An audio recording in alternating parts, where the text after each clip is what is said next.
সালামু আলাইকুম। একতাই শক্তি। তবে এই শক্তিগুলা মাঝে মাঝে বিপদেরও কারণ হয়ে দাঁড়াতে পারে। আমরা চাই না বাংলাদেশের সাথে কোনো দেশের যুদ্ধ তৈরি হোক, আর এই যুদ্ধের ফয়দা সেই ১৯৭১ অথবা ৪৭ অথবা এর পূর্ববর্তী যেই বিরোধ আছে অথবা ঝাল আছে, সেইটার রণক্ষেত্র হিসাবে বাংলাদেশকে বেছে নেওয়া হোক।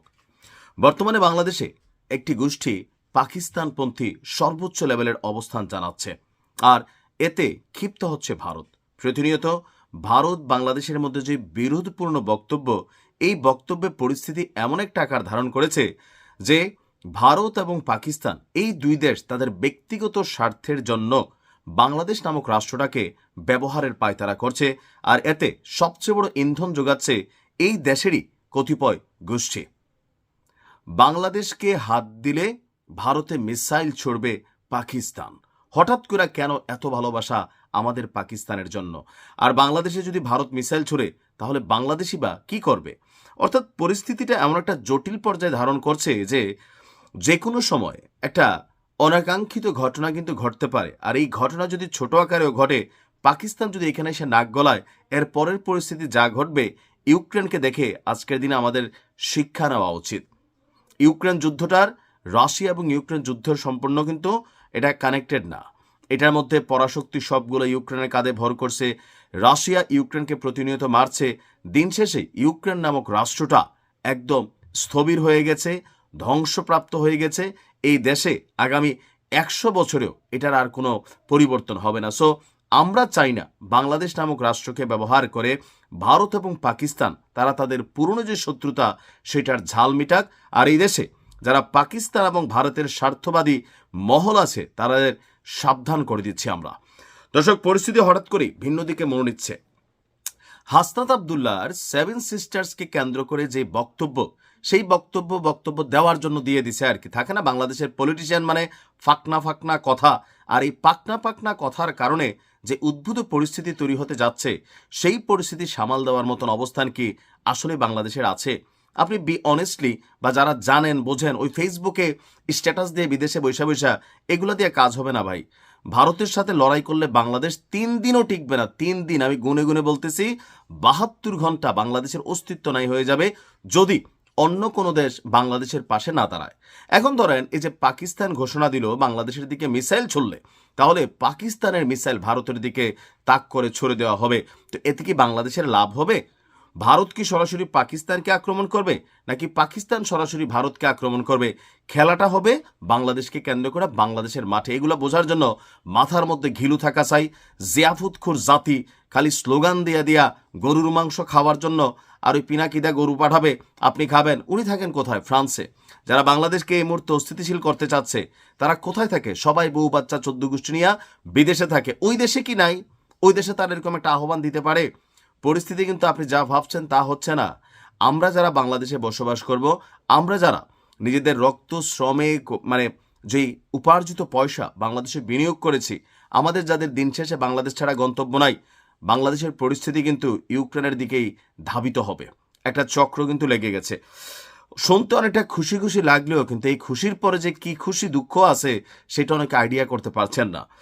পাকিস্তানের ক্ষমতাসীন দল মুসলিম লীগের যুব শাখার নেতা কামরান সাইদ ওসমানী ভারতকে সরাসরি হুমকি দিয়ে বলেছে, বাংলাদেশে কোনো ধরনের হামলা হলে পাকিস্তানের সেনাবাহিনী এবং তার মিসাইল এর জবাব দেবে। এখন ভারতের সাথে বাংলাদেশে যদি যুদ্ধ হয়, বাংলাদেশ এবং পাকিস্তানের মধ্যে কি কোনো সামরিক চুক্তি আছে? যেমন ধরেন সৌদি এবং পাকিস্তানের মধ্যে একটা সামরিক চুক্তি আছে। যদি সৌদিতে কেউ হামলা চালায় তাহলে পাকিস্তান জবাব দেবে, পাকিস্তানে কেউ হামলা চালালে সৌদি জবাব দেবে। এটা একটা প্রতিরক্ষা চুক্তি। তো বাংলাদেশের সাথে কি পাকিস্তানের এমন কোনো প্রতিরক্ষা চুক্তি আছে? রাষ্ট্র টু রাষ্ট্র নাই তো। তাহলে এই যে কথাগুলা, এগুলো হচ্ছে মুখের কথা। দিন শেষে বাস্তবায়ন করতে গেলে নানাবিধ ঝামেলার মধ্যে আমাদেরকে পড়তে হবে। ওসমানী তিনি দাবি করেন, পাকিস্তান বাংলাদেশকে ভারতের মতাদর্শগত আধিপত্যের নিচে ঠেলে দেওয়া মেনে নেবে না। ভারত যদি বাংলাদেশের স্বায়ত্ত শাসনের উপর আঘাত হানে বা কুদৃষ্টি দেয়, তবে পাকিস্তান কঠোর জবাব দেবে। ভারত যদি বাংলাদেশের স্বায়ত্ত শাসনে আঘাত করে, কেউ যদি বাংলাদেশের দিকে কুদৃষ্টি দেওয়ার দুঃসাহস দেখায়, তবে মনে রাখবেন যে পাকিস্তানের জনগণ, সশস্ত্র বাহিনী এবং আমাদের মিসাইল খুব বেশি দূরে নয়। শুনতে ভালো লাগছে, বন্ধুর দরকার আছে, তবে যুদ্ধ লাগাইয়া এমন বন্ধুর দরকার নাই। বাংলাদেশকে যদি কখনো কোনো দেশ হাত দেয়, আমাদের যা আছে আমরা যতটুকু পারি, 3 দিন পারি, 3 মাস পারি, আমরা আমাদের লড়াইটা চালিয়ে যাব।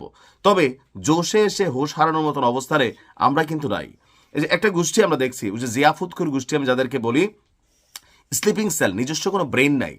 উস্তাদ ডাক দিছে রাত বিরাত, রাষ্ট্রের সম্পত্তি ভাঙচুর, রাষ্ট্রীয় জিনিসপত্রের মধ্যে আঘাত করা, বুঝা না বুঝা নিজের দেশে নিজে আগুন জ্বালাই দেওয়া, নিজের দেশকে নিজে অস্থিতিশীল করা। এই যে স্লিপিং সেল অথবা ঘুমন্ত জাতি অথবা জিয়াফুতকুর জাতি, এদের কারণে এই মুহূর্তে বাংলাদেশ বিশ্বের কাছে এখন একটা নেগেটিভ রাষ্ট্রে পরিণত হয়েছে। আপনি দেখেন কানাডার পার্লামেন্টে বাংলাদেশে যে ঘটনাগুলো ঘটছে, এখানে অধিকাংশ ঘটনায় আমি গতকালকের ভিডিওতে বলেছি যে আমাদের ইসলামপন্থী যে সকল ভাইরা আছেন, দাড়ি টুপি পরিহিত বা পাঞ্জাবি পরিহিত, তাদের ফুটেজগুলো কিন্তু ওয়ার্ল্ড ওয়াইড ভাইরাল হচ্ছে। আর এগুলো দিয়া খুব বেশি যে সুখকর কোনো কিছু আসবে ভবিষ্যতে তা না। দিন শেষে বিশ্বায়নের যোগ। বাংলাদেশ নামক রাষ্ট্রটার কিচ্ছু নাই ভাই। সারা পৃথিবীর থেকে আমরা যা পাই, দান দক্ষিণা সাদাকা, এগুলো দিয়ে কিন্তু বাংলাদেশ রাষ্ট্রটা টিকে আছে। এটা হচ্ছে বাস্তবতা। সো এখন কোনো লড়াইয়ে লিপ্ত হওয়া, কোনো দেশের সাথে জোশে এসে হুঁশ খোয়াইয়া যুদ্ধ খেলা, ছোট্ট একটা যুদ্ধ কই নিয়ে যাবে বাংলাদেশের পরিণতি আপনি কি বুঝতে পারতেছেন? যারা এই দেশকে পাকিস্তান রাখতে চাইছে অথবা যারা এই দেশকে ভারত রাখতে চাইছে, এই দুইটা গোষ্ঠী বিভিন্নভাবে সোশ্যাল মিডিয়া, অফলাইনে, বিভিন্ন জায়গায় এরা কিন্তু সক্রিয়। কেউ চাচ্ছে না ভাই আমরা ভারতের সাথে মিলে যাই, বিফোর 1947। কেউ চাচ্ছে 1971 সালে বাংলাদেশ কেন স্বাধীন হলো, আসুন আমরা পূর্ব পাকিস্তান পশ্চিম পাকিস্তান ভাই ভাই। এই যে খেলাগুলা আপনি কিভাবে ভাবতেছেন? আপনি ভাবতেছেন যে না এটা ভালো এটা ভালো, কিন্তু আপনি ইউক্রেনকে দেখেন। আমি ইউক্রেনকে নিয়ে 4 বছরে এত নিউজ করছি। ইউক্রেন বাংলাদেশের তুলনায় অনেক সমৃদ্ধশালী একটা রাষ্ট্র ছিল, কিন্তু ছোট্ট একটা ভুলে পশ্চিমাদের সাপোর্টিং পাইব এটা মনে করা রাশিয়ার সাথে যে যুদ্ধে লিপ্ত হয়ে গিয়েছিল, সেই যুদ্ধে আগামী 100 বছর ইউক্রেন তার পিঠ সোজা করে দাঁড়াতে পারবে না। লক্ষ লক্ষ মানুষ বাস্তুহারা হয়ে গেছে, বাড়ি ঘর শেষ, ধ্বংস, রাশিয়া গিলা ফেলছে। রাশিয়ার বিরুদ্ধে লড়াই চলতেছে, কিন্তু রাশিয়ার আসলে তেমন কোনো ক্ষতি হয়েছে? ভারতের বিরুদ্ধে আপনি লড়াই করবেন? যদি লড়াইয়ের দরকার হয় সেটা বাংলাদেশের সাথে ভারতের হবে, ভারতের সাথে বাংলাদেশের হবে, আমরা যতটুকু পারি লড়াই করবো। কিন্তু বহিরা শত্রু বা বহিরা এই টাইপের মিত্র, এদেরকে আইনা ধরেন পরিস্থিতিকে আরো বিগড়ানোর পক্ষে আমি না। আমরা এই মুহূর্তে কোনো ধরনের যুদ্ধ চাই না। আমরা চাই দুই রাষ্ট্রের মধ্যে সম্পর্ক ভালো থাকবে, তবে আমাদের যে অধিকার সেই অধিকার আমরা আদায় করব। সীমান্ত, পানি, বিভিন্নভাবে ভারতের সাথে আমাদের যে স্বার্থ, সম্পূর্ণটা আমরা রাষ্ট্র টু রাষ্ট্র আদায় করে নেব।